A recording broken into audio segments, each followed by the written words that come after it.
Okay, so let's talk about how Roosevelt used executive powers during World War II to including the integration of defense industries and the internment of Japanese Americans.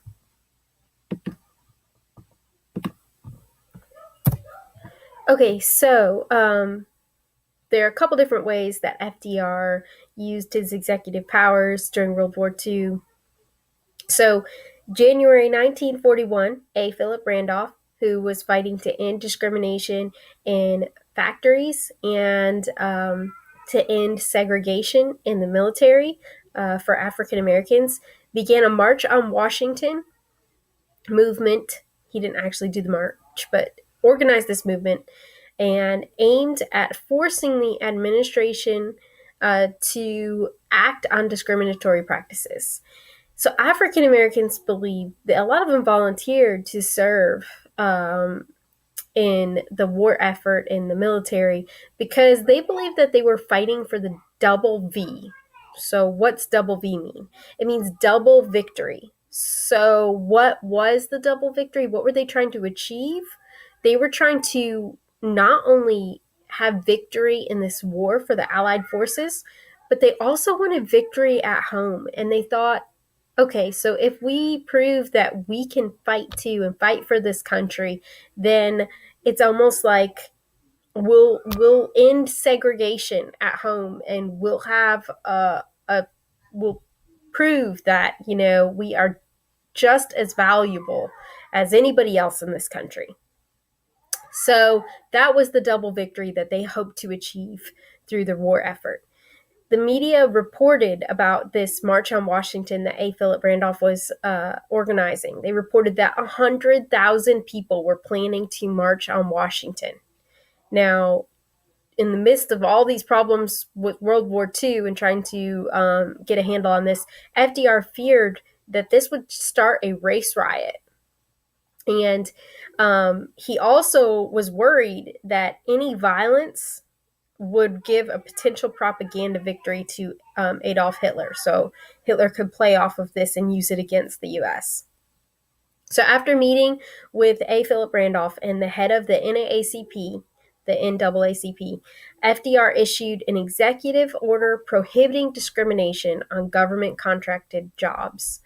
So this means that African Americans could be hired into the workforce and not face discrimination in those war production board factories. However, this was not enforced very well. There was no way to enforce this executive order, but it was called Executive Order 8802. Okay, fear of immigrants during World War II. So another issue that prompted Roosevelt to issue an executive order was related to immigrants. The U.S. was concerned because they had a large population of Italians, Germans, and Japanese immigrants. And they were worried that these immigrants would pose a security risk in the event that we went to war with the Axis powers. So they thought that these people could work as spies, give information back to their homeland country. So in 1939, FDR requested the Justice Department to develop a list of enemy aliens. These were people that they thought could be potentially dangerous American citizens. These were people who were former citizens of Germany, Italy, and Japan. In 1940, the enemy aliens were required to register with the government. 1941, when war broke out with Germany, Italy, and Japan, the suspects, the people that were put on this enemy alien list, were arrested. Very few were held in jail. Most were later released and required to move away from defense facilities and industrial production centers.